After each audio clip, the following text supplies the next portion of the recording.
ನಮ್ಮ ಅಭ್ಯರ್ಥಿ ಬಗ್ಗೆ ಯಾವುದೇ ಕಾರಣಕ್ಕೂ ಅಪಪ್ರಚಾರ ಮಾಡೋದು ಅವಶ್ಯಕತೆ ಇಲ್ಲ.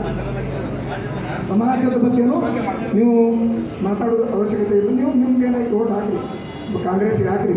ಇನ್ನೂ 2 ಸಲ ಬೆಳೆಸಿರಿ, 3 ಸಲ ಬೆಳೆಸಿರಿ. ನೀವು ಇದು 4ನೇ ಸಲನೂ ಕಾಂಗ್ರೆಸ್ ಅಭ್ಯರ್ಥಿ ಬೆಳೆಸಿರಿ. ನೀವು ಹೇಳ್ಬೇಕು, ಮೊದಲು ಕಾಂಗ್ರೆಸ್ ನಿಂತವರು ಕಾಂಗ್ರೆಸ್ಸಿಗೆ ಹಾಕಬೇಡ ಅಂತ ನಾವು, ಈಗ BJPಗೆ ಹಾಕಬೇಡ ಅಂತಾರೆ. ಅವ್ರದ್ದೇನ ಖುಷಿ ಐತೇನೋ ಅವ್ರಿಗೆ? ಅವ್ರ ಹೆಸರು ಹೇಳ್ತಾರೆ ಅವರು. ನಾವೇನು ಹೇಳೋದು, ನಮಗೆ ಹೇಳೋದು ಅಷ್ಟೇ ಸೂಕ್ತ ಅನಿಸೋದಿಲ್ಲ ಅವ್ರ ಹೆಸರು. ಅದಕ್ಕೆ ಅವ್ರು ಮಾಡಲಿ, ಅವರು ಇಲೆಕ್ಷನ್ ಅದಕ್ಕೆ ಸಮಾಜಕ್ಕೆ ಮುಂದಿಟ್ಟುಕೊಂಡು ಯಾವುದೇ ಕಾರಣಕ್ಕೂ ರಾಜಕೀಯ ಮಾಡಬಾರ್ದು ಅಂತಂದು ನನ್ನ ವಿಚಾರ. ಬಂಜಾರ ಸಮಾಜದವರಲ್ಲ, ಇವ್ರಿಗೆ ಅಲ್ಲಿ ಬಂದು ನಮ್ಮ ಜೊತೆ ಇದು ಬರಲಿ. ಬಂಜಾರ ಸಮಾಜ BJP ಪರವಾಗಿದೆಯೋ ಅಥವಾ ಕಾಂಗ್ರೆಸ್ ಪರವಾಗಿದೆಯೋ ಉದಾಹರಣೆ ನಾವು ನೋಡ್ತಿರ್ತಾರೆ. ಇವತ್ತು ನಮ್ಮ ಮತಗಳು ಸುಳ್ಳು ಮಾಹಿತಿಯನ್ನು ಕೊಟ್ಟು ನಮ್ಮ ಮತಗಳನ್ನು ಪಡೆದು ಸರ್ಕಾರ ರಚಿಸಿದ ಕಾಂಗ್ರೆಸ್ ಸರ್ಕಾರ ಅವರಲ್ಲಿ ಒಬ್ಬ MLA ಇದ್ದರೂ ಕೂಡ ಮಂತ್ರಿ ಸ್ಥಾನ ಕೊಡಲಿಲ್ಲ. ಮಂತ್ರಿ ಸ್ಥಾನ ಯಾಕೆ ಕೊಡಲಿಲ್ಲಪ್ಪ ಅಂದರೆ, ಅವ್ರಿಗೆ ಮಂತ್ರಿ ಕೊಟ್ಟರೆ ಅವರು ಸಂಪುಟದ ಸ್ಥಾನಮಾನ ತೊಗೊಂಡು ಏನವರು ಸದಾಶಿವ ಆಯೋಗ ಇವ್ರು BJP ಅವ್ರು ಮಾಡಲಿಲ್ಲ, ಇವ್ರು ಬರೇ ಅದು ಸದಾಶಿವ ಆಯೋಗವನ್ನು ತಿರಸ್ಕರಿಸಿ ಸಚಿವ ಉಪಸಮಿತಿ ರಚನೆ ಮಾಡಿ ಅಲ್ಲಿ ಸಾಮಾಜಿಕವಾಗಿ ಎಲ್ಲ ಜನಸಂಖ್ಯೆ ಆಧಾರದ ಮೇಲೆ 4% 5% 6% ಅಂತೇಳಿ ಡಿವೈಡ್ ಮಾಡಿ 15 ಇದ್ದಿದ್ದನ್ನು 17 ಮಾಡಿ 17% ಮಾಡಿ ಅವ್ರು ಶಿಫಾರಸು ಮಾಡಿದರು. ಆದರೆ ಈ ಸರ್ಕಾರ ಆದ ನಮ್ಮ ಏನು ಗಂಜಿ ಗಿರಾಕಿಗಳಿಗೆ ಏನು ಅಮಿಸ್ ಕೊಟ್ಟಿರೋ ರೊಕ್ಕ ಕೊಟ್ಟು ಏನು ಹೇಳಕ್ಕೆ ಹಚ್ಚಿದ್ರಂದರೆ, ನೀವು ಹೋಗಿ ತಾಂಡಗಳಲ್ಲಿ ಹೋಗಿ ನಿಮ್ಮ ಏನು ಇವ್ರು ಮಾಡಿದಾರಲ್ಲ BJP ಅವರು, ಅದನ್ನು ನಮ್ಮ ಸರ್ಕಾರ ಬಂದರೆ ನಾವು ಅದನ್ನು ಅನುಷ್ಠಾನ ಮಾಡೋಂಗಿಲ್ಲ, ಅದನ್ನು ಸದಾಸಗಟ್ಟಾಗಿ ನಾವು ಅದನ್ನು ತಿರಸ್ಕರಿಸ್ತೀವಿ. ನೀವು ಹೋಗಿ ತಾಂಡಗಳಿಗೆ ಹೋಗಿ ಹೇಳಿ ನಿಮ್ಮ ಮತಗಳನ್ನು ಅತಿ ಹೆಚ್ಚು ಬಂಜಾರ ಸಮಾಜದ ಮತಗಳು ಕಾಂಗ್ರೆಸ್ ಬದಲಾವಣೆ ಮಾಡಿ ಅಂತೇಳಿ ಈ ಗಂಜಿ ಗಿರಾಕಿಗಳು ತಾಂಡ ತಿರುಗಾಡಿ, ಇಲ್ಲ ನೀವು BJP ಹಟಾವ್ ತಾಂಡ ಬಚಾವ್ ಅಂತ ಅಭಿಯಾನ ಮಾಡಿದರು. ಅದರ ಫಲವಾಗಿ ನಾವು ಕೂಡ ಯಾರಿಗೆ ಹೇಳುವಂಗಿರಲಿಲ್ಲ. ಆದರೂ ಕೂಡ ನಮ್ಮ ಸಿಟಿ ಮತಕ್ಷೇತ್ರದಲ್ಲಿ ನಾವು ಯಾವ ರೀತಿ ಮತ ಹಾಕಿದ್ವಿ. ಆದರೆ ಇವತ್ತು ನಾನು ಅವ್ರಿಗೆ ಕೇಳ್ತೀನಿ, ನೀವು ಏನು ಹಾಕಿರಲ್ಲ, ಇವತ್ತು ನೀವೆಲ್ಲ ಹಾಕ್ಸಿದ ಮತದಾರರು ಕಾಂಗ್ರೆಸ್ನ ಆರಿಸಿ ತಂದಿದ್ದಾರೆ, ಅಲ್ಲಿ ನಿಮ್ಮ MLC ಇದ್ದಾರೆ, MLA ಇದ್ದಾರೆ, ಅವ್ರಿಗೆ ಮಂತ್ರಿ ಯಾಕೆ ಮಾಡಲಿಲ್ಲ ಉತ್ತರ ಹೇಳಿ. ನೀವು ಹೇಳ್ತಿರಲ್ಲ, ಬಂಜಾರ ಸಮಾಜ ಸಗಟ್ಟಾಗಿ BJPಯನ್ನು ತಿರಸ್ಕರಿಸ್ತಾರೆ, ಕಾಂಗ್ರೆಸ್ಗೆ ಬೆಂಬಲ ಕೊಡ್ತಾರೆ. ಯಾರು ಕೊಡ್ತಿದ್ದಾರೆ? ನಾವು ಬಂಜಾರ ಸಮಾಜ ಸೇವಾಲಾಲ್ ಸೇನೆ ಜಿಲ್ಲಾಧ್ಯಕ್ಷನಾಗಿ 360 ತಾಂಡೆಗಳನ್ನು ಸಂಘಟನೆ ಮಾಡಿದವದ್ದೀನಿ ನಾನು. ಬಂಜಾರ ಸಮಾಜ ಮುಂಚೂಣಿ ಹೋರಾಟದಲ್ಲಿ ಇರ್ತೀನಿ ನಾನು. ನೀವು ಯಾವಾಗ ಬಂದಿದ್ದೀರಾ? ಯಾವಾಗ ಇಲ್ಲಿ ಎಲೆಕ್ಷನ್ ಬರುತ್ತೆ, ಯಾವಾಗ MB ಪಾರ್ಟಿ ರೊಕ್ಕ ಕೊಡ್ತಾರೆ, ಅವಾಗ ಮಾತ್ರ ತಾಂಡಗಳು ನೆನಪಾಗ್ತಾವೆ ನಿಮಗೆ. ಆ ತಾಂಡಗಳ ಕಷ್ಟ ಸುಖ ನಿಮ್ಗೆ ಗೊತ್ತಾಗಲ್ವಾ? ಹಾಗಾದರೆ ನೀವೇ ಒಂದು 2 ತಿಂಗಳ ಹಿಂದೆ ಈ BB ಲಮಾಣಿಯವರು, ನಮ್ಮ ಮಹೇಂದ್ರ ನಾಯ್ಕ ಅವರು, ಕೇಸರಿ ಸ್ವಾಮೀಜಿಯವರು ಕಾಂಗ್ರೆಸ್ ಹಟಾವ್ ತಾಂಡ ಬಚಾವ್ ಅಂತೇಳಿ ಪ್ರತಿಭಟನೆ ಇದು ಪ್ರೆಸ್ಮೆಂಟ್ ಮಾಡಿರಲ್ಲ, ಅವಾಗ ಎಲ್ಲಿತ್ತು ನಿಮ್ಮದು ಕಾಂಗ್ರೆಸ್ ಮೇಲೆ ಅಭಿಮಾನ? ಎಲ್ಲಿ ಹೋಗಿತ್ತು? ಅವತ್ತು ಕಾಂಗ್ರೆಸ್ ಹಟಾವ್ ಅಂದವರು ಇವತ್ತು ಕಾಂಗ್ರೆಸ್ ಬೇಕಾದ್ರೆ ತಪ್ಕೊಳ್ಳೋ ಕಾರಣ ಏನು ಹೇಳಬೇಕಲ್ಲ ನೀವು. ಸಮಾಜಕ್ಕೆ ಕಿವಿಗೆ ಹೂ ಇಡಬೇಡ್ರಿ. ಇಲ್ಲಿ ಬಂಜಾರ ಸಮಾಜದವರು ಪ್ರಭುತ್ವದ್ದಾರೆ, ಯಾರಿಗೆ ಮತ ಹಾಕಿದ್ರೆ ಹಿತ ಅನ್ನೋದು. ನಾವು ಹುಟ್ಟುತ್ತಾ ರಾಮನ ಹೆಸರಿನಲ್ಲಿ ರಾಮನ ಪೂಜೆ ಮಾಡ್ತಾ ಹುಟ್ಟಿದವರು ಬಂಜಾರ ಸಮಾಜ ಅಂತ. ನಾವು ಪ್ರತಿ ವಿಸಿಟಿಗೆ ಹೋದರೆ ರಾಮ ಅಂತ ಹೇಳ್ತೀವಿ.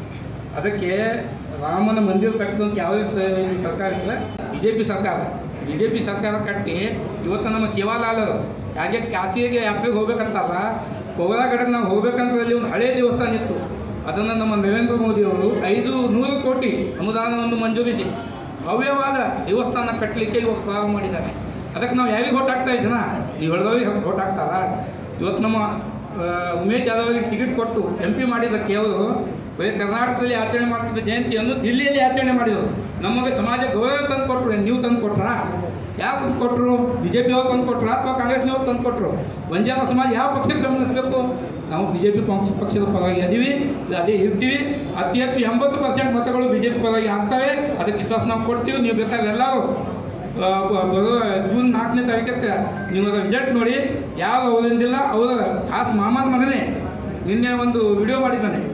ನೀವು ಅರ್ಜುನ್ ರಾಠೋಡ್ ಮಾತು ಕೇಳಬೇಡಿ, ಅವನು ಸುಳ್ಳೋದಾಗ್ತಾನ. ಅವ ಯಾವತ್ತೂ ತಾನಿಗೆ ಈಗ 2008 6ರಿಂದ ಇವತ್ತಿನವರೆಗೂ MLA ಟಿಕೆಟ್ ಕೊಟ್ಟಿಲ್ಲ.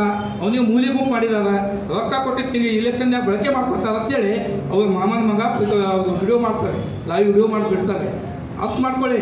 ಇವರು BB ಲಮಾಣಿಯವರು ಯಾವಾಗಪ್ಪ ನೀನು ಗ್ರಾಮ ಸೇವಕನಾಗಿದ್ದಿ, ಸರ್ಕಾರಿ ನೌಕರರಾಗಿ ಇದ್ದು ಇವಾಗ ಬಂದು ಇವತ್ತೇನು ರೊಕ್ಕ ಕೊಟ್ಟ ಅಂದ ತಕ್ಷಣ ಕಾಂಗ್ರೆಸ್ ಬೆಂಬಲ ಮಾಡಿಬಿಡ್ತೀವ? ಅದಕ್ಕೆ ನಿಮಗೆ ನಾನು ಎಚ್ಚರಿಕೆ ಕೊಡ್ತೀನಿ, ನೀವು ಕಾಂಗ್ರೆಸ್ ಮಾಡಿ, ಆದರೆ ಇಡೀ ಸಮಾಜ ಕಾಂಗ್ರೆಸ್ ಮಾಡಿದ್ರೆ ಹೇಳೋದು ತಪ್ಪು.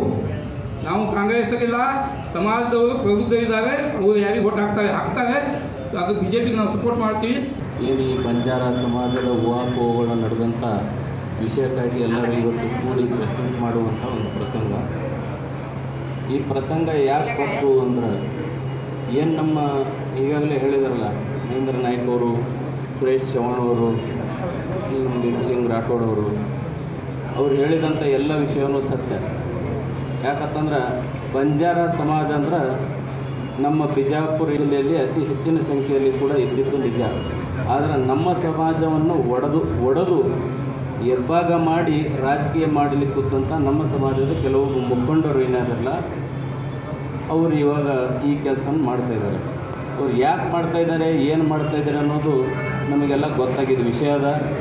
ಇದನ್ನು ಭಾಳ ಚರ್ಚೆ ಮಾಡುವಂಥ ವಿಷಯನೂ ಅಲ್ಲ. ಯಾಕಂತಂದ್ರೆ ಅವ್ರ ಬಗ್ಗೆ ನಮಗೆ ಭಾಳ ಹೆಚ್ಚಿನ ಗೊತ್ತದ. ಯಾಕಂದ್ರೆ ನಮ್ಮ ಭಾರತೀಯ ಜನತಾ ಪಾರ್ಟಿಯಲ್ಲಿ ಆದಂಥ ಕೆಲಸ ಹಾಗೂ ಅವರ ಕಾಂಗ್ರೆಸ್ ಪಕ್ಷದಲ್ಲಿ ನಮ್ಮ ಬಂಜಾರ ಸಮಾಜಕ್ಕೆ ಮಾಡಿದಂಥ ಕೊಡುಗೆ ಏನಿದೆ ಅನ್ನುವಂಥದ್ದು ಅವರು ಮೊದಲು ಮನವರಿಕೆ ಮಾಡಿಕೊಡೋರು. ಆದ ನಂತರ ಈ ಥರ ಹಳ್ಳಿ ತಿರುಗಾಡಿ ಮಾನ್ಯ ನಮ್ಮ ಜಿಗಣಿ ಸಾಹೇಬರ ಬಗ್ಗೆ ಭಾಳ ಊಹಾಪೋಹಗಳನ್ನು ಹೇಳ್ತಾ ಇದ್ದಾರೆ. ತಪ್ಪ ದಾರಿಯನ್ನು ನಮ್ಮ ಸಮಾಜದ ಯುವಕರಿಗೆ, ತಾಯಂದಿರಿಗೆ ಎಲ್ಲ ತಪ್ಪ ಸಂದೇಶವನ್ನು ಕೊಡ್ತಾ ಇದ್ದಾರೆ ಅಂತ ನಮಗೆ ಅನಿಸಿದ ಮೇಲೆ ಈ ಪ್ರೆಸ್ ಮೀಟಿಂಗನ್ನು ಕರೆದಿದ್ದೀವಿ. ಯಾವ ಥರ ಅಂದ್ರೆ, ನಮ್ಮ ಬಬಲೇಶ್ವರ ಮತಕ್ಷೇತ್ರದಲ್ಲಿ ಭಾರತೀಯ ಜನತಾ ಪಾರ್ಟಿಯಿಂದ ಬಹಳಷ್ಟು ಕೆಲಸ ಆಗಿದ್ದು ನಮಗೆ ಗೊತ್ತದ. ಅದೇ ರೀತಿ ಎಲ್ಲ ಎಂಟು ಮತಕ್ಷೇತ್ರಕ್ಕೆ ತಿರುಗಾಡಿದ್ರು. ಬಿಜಾಪುರ ಜಿಲ್ಲೆಯ ಎಲ್ಲ ಕಡೆಯೂ ಭಾರತೀಯ ಜನತಾ ಪಾರ್ಟಿಯ ಕೊಡುಗೆನೇ ಹೆಚ್ಚದ, ವಿನಃ ಕಾಂಗ್ರೆಸ್ ಅದು ಯಾವ ಕೊಡುಗೆ ಇಲ್ಲ. ಈಗ ಬಿಜೆಪಿ ಒಳಗೆ ಯಾಕೆ ಆಗಿರ್ಬೇಕಂದ್ರೆ, ಅರ್ಜುನ್ ರಾಠೋಡಗ ಇಲೆಕ್ಷನ್ ಒಳಗ ಮುಂದಕ್ಕೆ ಬಂದಾವ. ಬಿಜೆಪಿ ತಾಲೂಕ್ ಪಂಚಾಯತಿ ಒಳಗೆ ಟಿಕೆಟ್ ತೊಗೊಂಡು ಆರ್ಸಿ ಬಂದ ನಂತರನೇ ಮುಂದೆ ರಾಜಕೀಯ ಬಂದಾರ. ನಮ್ಮ ಪಂಚಾಯತ್ ನಿಂತಾರೆ ಅವರು ಕೆ ಸಿದ್ದಾಪುರ ಪಂಚಾಯತಿ ಬಿಜೆಪಿ ಟಿಕೆಟೇ ತೊಗೊಂಡಾರ. ಅಲ್ಲಿ ಆರ್ಸಿ ಕೊಟ್ಟು ಆರ್ಸಿ ನಂತರ ಮುಂದೆ ಅವ್ರಿಗೂ ರಾಜಕೀಯ ಚಾಲೂ ಆಗಿರೋದು. ಹೀಗೆ ರೀತಿ ಅವರು ಕಾಂಗ್ರೆಸ್ ಮಾಡ್ತಾರೆ, ನಾವೆಲ್ಲರೂ ಅವ್ನು ದುಡಿದು ಊರಿದ್ರೆ. ಅದಕ್ಕೆ ನಾನು ಹೇಳ್ತೀನಿ, ಹುತ್ತು ಹಾಯಿಗೆ ಚಂದ, ಮುತ್ತು ಕಳಿಗೆ ಚಂದ, ಸತಿಯ ಪತಿಗೆ ಚಂದ, ಲೋಕಕ್ಕೆ ಸತ್ಯವೇ ಚಂದ ಸರ್ವಜ್ಞ ಅಂತ. ನಾವೇನಿರ್ತೀವಿ, ಎಲ್ಲಿ ಶಕ್ತಿ ಅದ ಅಲ್ಲಿ ಇರ್ತೀವಿ. ಅದಕ್ಕೆ ಈಗ ಹಿರಿಯರು ಆಧಾರೆ, ಬಾತಿಗೆ ಬಾರದ ವಸ್ತು ಬಹಳಿದ್ದರೇನು, ಹೋಂತಿನ ಪರಳೋಳು ಮಲೆಗಿದ್ದರೇನು, ದಾನವಿಲ್ಲದೆ ಮನೆಯು ಪದ್ಧತಿಯೇ ಇದ್ದರೇನು, ಹೀನ ಗುಣ ಉಳ್ಳವರಿಗೆ ಹಿರಿಯತನ ಬಂದರೇನಯ್ಯ, ಶಾನನ್ನ ಮಲೆಯೋಳು ಹಾಲಿದ್ದರೇನು, ತಮಗೆ ಇಲ್ಲದ ಊಟ ಅಮೃತಿದ್ದರೇನು. ಇವರಿಗೆ ಬಡ್ಡಿ ಎಲ್ಲಿ ತುಂಬಿದ್ರಲ್ಲ ಅಲ್ಲಿ ಓಡ್ತಾರೆ ಇವ್ರ. ಆದ್ರೆ ಸತ್ಯವಾಗಿ ರಾಜಕೀಯ ಮಾಡವ್ರೆ ಅಲ್ಲಿ ಇವ್ರ. ಈ 20 ಸಲ ಇವರು ರಾಜಕೀಯ ಮಾಡ್ಕೋತೇ ಅದ ಖರೆ, ಇನ್ನ ಇವ್ರ ಹೊಟ್ಟೆಯಲ್ಲೇ ತುಂಬುವಾಲ್ದ. ಅದಕ್ಕೆ ನಾವೇಂತೀವಿ, ನೀವೇನು ಮಾಡ್ರಿ, ಯಾಕೆ ನಾವು ನರೇಂದ್ರ ಮೋದಿ ಹಾಕ್ಬೇಕಪ್ಪ ಅಂತಂದ್ರೆ, ಈಗ ಸದ್ಯ ನಮ್ಮ ಬಂಜಾರ ಸಮಾಜ ಎಲ್ಲಿಂದ ಗೊತ್ತೇ ಇದ್ದಿದ್ದಿಲ್ಲ. ಆದ್ರೆ ತಾಣದಾಗ ಅಷ್ಟೇ ಊರಾಸದ ಗೊತ್ತಿದ್ದಿದ್ದಿಲ್ಲ. ದಿಲ್ಲಿ ತನ ಈ ಬಂಜಾರ ಸಮಾಜ ಐತಿ ಅಂತ ಹೇಳಿ ಪ್ರಚಾರ ಆಗಿ ದಿಲ್ಲಿ ತನ ಹೋಗುವಂತ ಕ್ಯಾಪಾಸಿಟಿ ಯಾರು ಮಾಡ್ಯಾರಪ್ಪ ಅಂತಂದ್ರೆ ನರೇಂದ್ರ ಮೋದಿ. ಬಂಜಾರ ಸಮಾಜದವರಿಗೆ ಬಿಜೆಪಿದವರೇ ನಮ್ಗೆ ದಿಲ್ಲಿಗೆ ಹೋಯ್ತಾರೆ, MP ಟಿಕೆಟ್ ಕೊಟ್ಟಾರ. ಆದ್ರೆ ನಮ್ಮವರೇ ಪ್ರಕಾಶ್ ರಾಠೋಡ್ ಕಾಂಗ್ರೆಸ್ ಟಿಕೆಟ್ ತಗೊಂಡು 2-3 ಸಲ ಏನು ಬಿದ್ದಿರಲ್ಲ, ಈಗಿರಾಕಿಕೊಳ್ಳೆ ನಾವು ಸ್ವಂತ ಕೈಗೆ ಹಾಕಿವ್ರಿ. ಫಸ್ಟ್ ಟಿಕೆಟ್ ತಗೊಳಕ್ ನಾನು ಬೆಂಗಳೂರಿಗೆ ಹೋಗಿ ನಾವು ನೋಡಿ. ಆದ್ರೆ ಕೆಲವೊಬ್ರು ಏನಿತ್ರಲ್ಲ, ರೊಕ್ಕ ಸಿಗ್ತೈತನ್ನ ಬರೀ ರಾಜಕೀಯ. ಇವ್ರು ರಾಜಕೀಯ ಕೊಡುದಿಲ್ಲ ಇವ್ರಿಗೆ. ಕಾಂಗ್ರೆಸ್ ಒಳಗೆ ಇವ್ರು ಯಾರಿಗೆ ಲೀಡರೇ ಮಾಡೋದಿಲ್ಲ. ನಾವು ಎಲ್ಲ ನಿಲ್ಲಿಸ್ತೀವಿ. ನಾವೆಲ್ಲರೂ ಬಿಜಾಪುರ ತಾಲೂಕ ಬಬಲೇಶ್ವರ ಮತಕ್ಷೇತ್ರದವ್ರು ನಾವು. ಅದಕ್ಕೆ ಎಲ್ಲ ದೊಡ್ಡ ದೊಡ್ಡ ಲೀಡರ್ಗಳು ನನಗೆಲ್ಲ ಹೈರಾಣ ಭಾಳ ಗೊತ್ತಿ ಮಾಡ್ಯಾರ. ಕಾಂಗ್ರೆಸ್ದವ್ರು. ಆದ್ರೆ ನಾವು ಒಬ್ಬನೇ, ಅವ್ರು 20 ಮಂದಿ, ಅವ್ರು ಕೋಟಿ ಕಟ್ಟಲೆ 20 ಮಂದಿ ಅದಾರ.